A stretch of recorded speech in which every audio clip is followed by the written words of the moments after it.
અને અમારા ભાઈની અડધી તકલીફો છે ને, બહાર આળોટ્યા છે રિંગમાં, એટલે જે કિચડ લાગ્યું છે ને એ જ એના માટે છે ને ઢાલ છે. અત્યારે આ કુદરતી જે સંજોગો થયા છે, બને એટલું આપના હિતે જ છું, અને જે પણ કોઈ પ્રાણી પશુ હોય એનું શક્ય એટલું આપણે ધ્યાન રાખવું જોઈએ. અને જો ઘોડાઓની કોઈ પણ જગ્યામાં આવી રીતે ઘોડાને બાંધીને રાખતા હોય ને વધારે પાણી આવી જાય તો ઘોડાઓને છોડી દેવાના. જો અહીંયા બંધાયેલું રહેશે તો પાણી ખબર નહીં પડે 2 કલાકમાં કેટલું વધી રહ્યું છે. એટલે ક્યારે તમારા ઘોડાઓને છૂટા મૂકી દેવાય એ તમારે નિર્ણય લઈ લેવો. બાકી આ મૂંગું જનાવર ક્યાં જાય ભાઈ.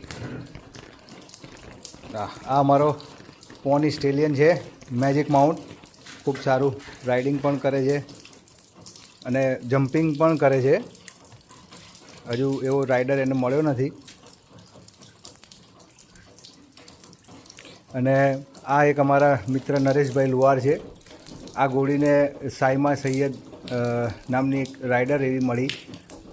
એ બંનેની જોડીએ 40 કિલોમીટર, 60 કિલોમીટર અને 2 વખત 80 કિલોમીટર એટલી એન્ડ્યુરન્સ રેસ 2 વર્ષના ટૂંકા ગાળામાં કમ્પ્લીટ કરી. અને એ પણ બધા EFIના પેરામીટર્સ સાથે અને EFIની એન્ડ્યુરન્સ રેસમાં.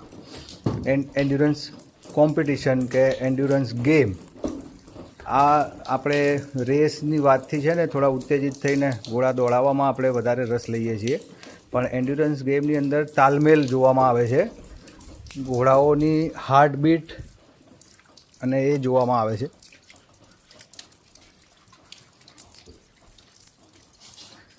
એટલે ઘોડાઓને જ્યારે તમે બેઝિક ટ્રેનિંગ આપો ને ત્યારે ઉતાવળ ના કરો. એ બધા નિયમોને જાણો. અગર તમારી પાસે કોઈ એવો હોર્સ છે કે જેને 2-2.5 વર્ષ થયા છે અને તમારે એન્ડ્યુરન્સની લાંબી લડત માટે તૈયાર કરવો છે, તો પછી તમારે એ રીતે પ્રેક્ટિસ કરવી પડે. તો ધીરે ધીરે રેગ્યુલર પ્રેક્ટિસથી બધું આવી જશે.